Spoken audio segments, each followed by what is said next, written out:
All right, guys, we are live, man. Welcome to another segment of Talking Sports with Manny. We're going to analyze the game between the Los Angeles Lakers and the Portland Trailblazers. So I'm going to do some in-depth analysis, but let me roll these highlights while I talk. One moment.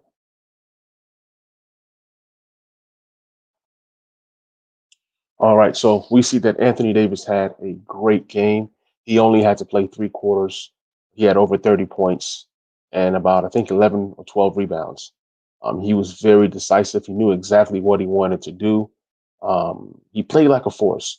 And if you notice, when the game started, he wasn't out there shooting threes to begin the game. He was going inside and he was really making his presence known. The team as a whole played very good defense. What Portland likes to do is they like to pick and roll and shoot lots of threes. Yeah, hey, what's up, Fred? Yeah, man, we definitely responded in a great way. If you see, AD was very powerful coming inside, dunking the ball. Dwight Howard gave us lots of energy as well. And what scares me about Portland is when these guys go big. When they go big and they play their two center lineup, it's very hard to defend. So it was very good. It was great to see the way that we were able to respond in this game. LeBron didn't have a great game. He had, I think, 10 points, but we're going to get into the box score in a minute. Gary Trent wasn't a factor, and I thank God for that because Gary Trent can really shoot it. He can really shoot the ball. But what we did do was we were able to corral these guys. They weren't able to make threes. They really struggled. There's Caruso right here with the ball. Pick and roll with AD. Boom, Dwight Howard floater. That's what I'm talking about, man. On this play right here, Lillard splits the defense, goes left, layup. Up, blocked. Look at that defense. That's textbook right there. You can't tell me that AD is not the defensive player of the year. All right, on this play, Lillard splits, finishes. Nothing you can do about that.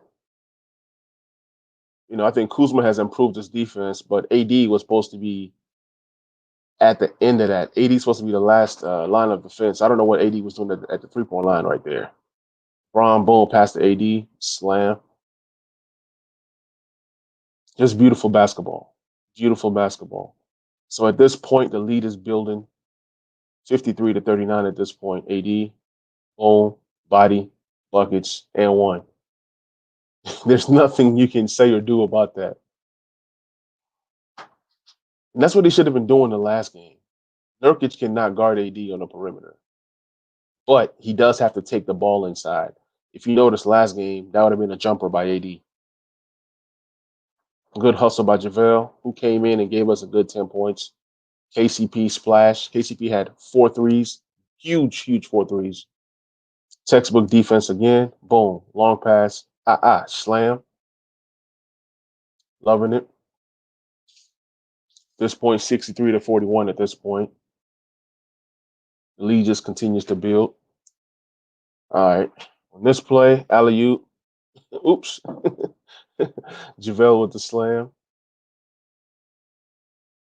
And the Lakers do a great job of guarding these Portland guards 90 feet. You make it tough for them. Even when they do make shots, it's wear and tear on the Portland guards' bodies. Boom, AD. Good defense by Whiteside. Whiteside was very instrumental in the last game, but he was not as effective this game right here. Okay. Dame goes baseline. All right. Nothing you can do there. Good defense, but better offense. Braun, step back. I see you, JaVale. JaVale really played like he didn't want to lose a spot. He really played great. All right, CJ. Okay. Russo, Dish, AD. Woo. Whiteside. All right. AD's pissed. What you gonna do with that? Splash the three. At this point, this is when AD starts to shoot threes. These are times when it's okay for him to shoot threes. Look at this.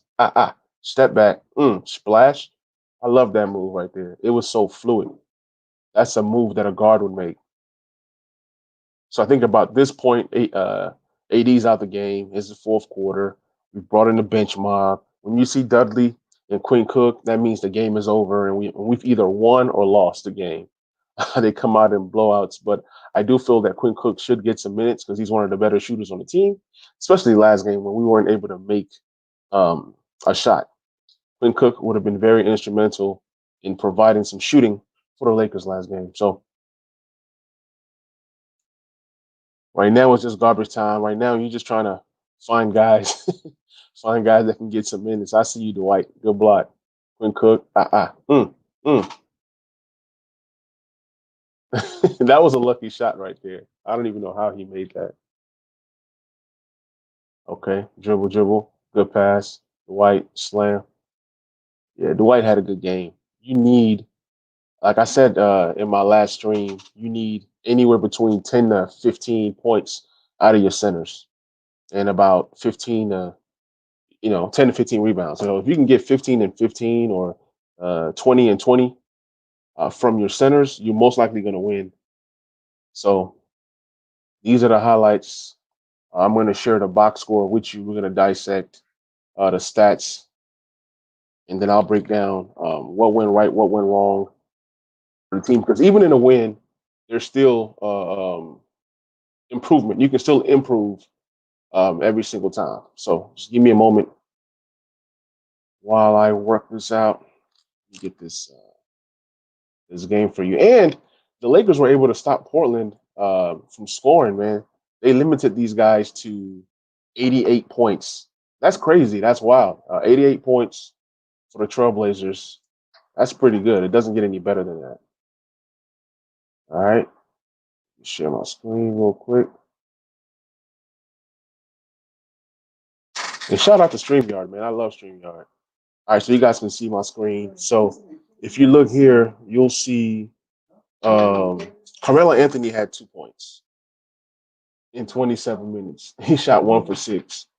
Gabriel has 7 points, which is surprising. I mean, he did more than Anthony. Nurkic had 9 points. You got to limit what he does, which is rebounding and scoring in the post. So he didn't shoot well. He shot a three. He had 9 points. Damian Lillard had 18. But look at the shot percentage. He shot 14 shots. He made 6 of them. 1 for 7 from three. You get 1 for 7 from three from Dame, you're probably going to win. Um, what else went wrong for these guys? CJ McCullough, he shot 16 shots, made 6. He was 1 for 5 from three. So Dame and CJ giving you 1 for 5 and 1 for 7 from three, man. I mean, it doesn't get any better than that. And both guys played 30 minutes. By the start of the fourth quarter, the game was out of hand. This team is built upon Dame and CJ literally carrying the team. These guys average 30 to 40 points a game, okay, together. So if they're not scoring, if Dame is not giving you his usual 30 and CJ his usual 20, that's 50 points. Where's the points going to come from? Then we go to the bench. Ozonia had 4. Some guy named Horde had 6. Whiteside 6. And Whiteside did have his normal defense, had 3 blocks, had 9 rebounds. So Whiteside had his usual Whiteside type game. Gary Trent shot better, but he didn't do enough. Simons came in at the end of the game when it was garbage time. We look at the Lakers. Anthony Davis, like I said, was unbelievable. He shot 21 shots. He made 13 of them. He was 3 for 4 from the field, from the three, I mean, and he gave you 11 rebounds. This is in 29 minutes. So everything that AD did, he did it in 29 minutes. LeBron was able to give you 10 points, 6 rebounds, and 7 assists. He played 27 minutes, and it didn't even seem like LeBron was having a factor out there, but he was creating, he was passing. He definitely would have had over 10 assists had his teammates made shots. So that didn't happen. So in a game where LeBron gives you just 10 points, it's amazing that they were able to win. It was amazing that Lakers were able to score over 100 points in a game that LeBron only gives you 10 points. Now, what happened was the key contributions was from JaVale McGee. He gave you 10 points. He gave you 8 rebounds, but it was how he was scoring.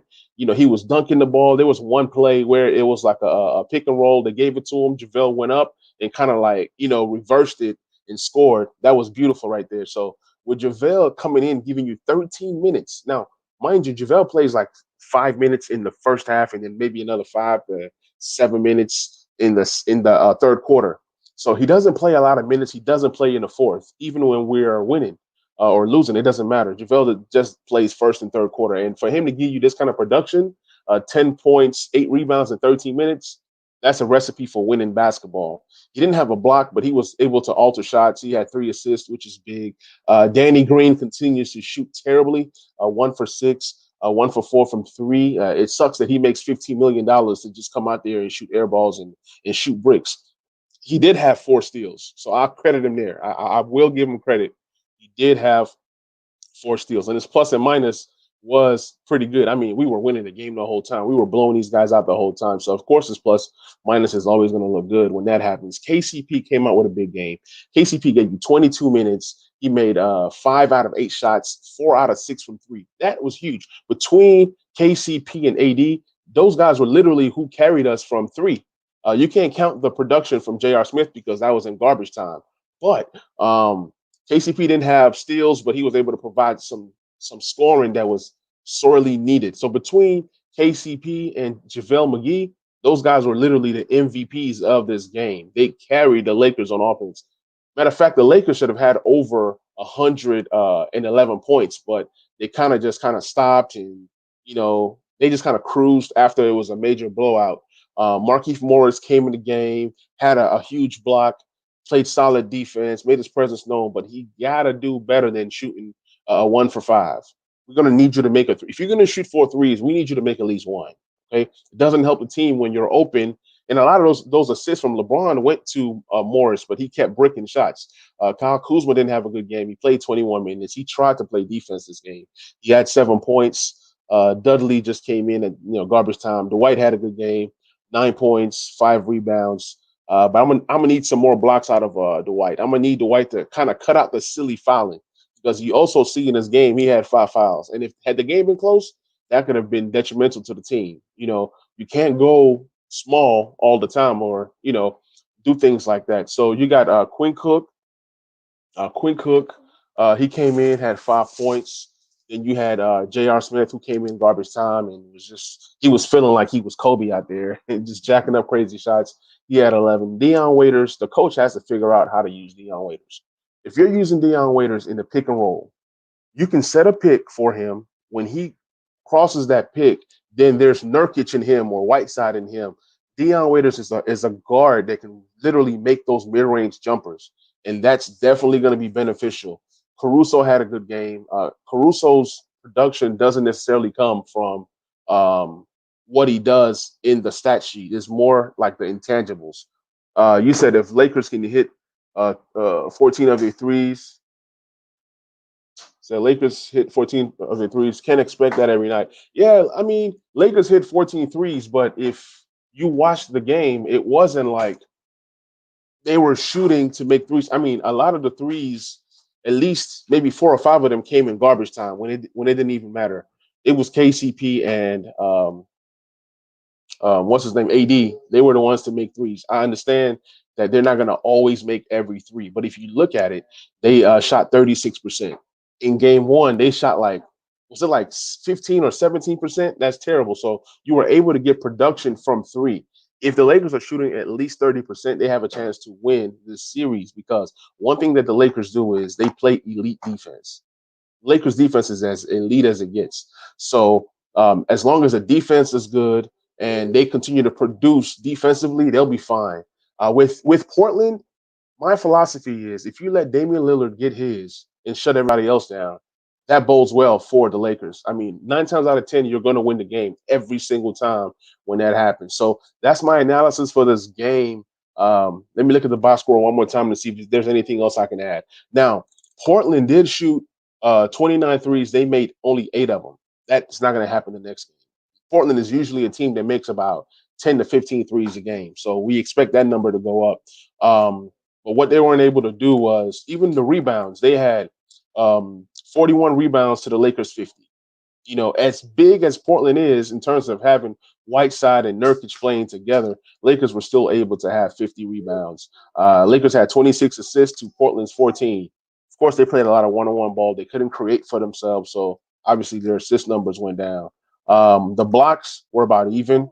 If that happens, if the blocks stay around the same, that just bodes well for the Lakers. So for Portland to beat the Lakers in this series, they'll have to play a perfect game. What that means is Dame Lillard has to score 30 to 35 points a game. The Portland Trailblazers cannot win any game where Dame only scores under 20 points, or if CJ McCullough scores under 20 points. But you see the production that the Lakers got with LeBron only scoring 10. So we'll see what happens. What happens the next game? It's definitely going to be interesting because um, I'm saying if they can hit 30% from three, they can beat anybody. Absolutely, absolutely. And 30% from three, that's not asking for a lot.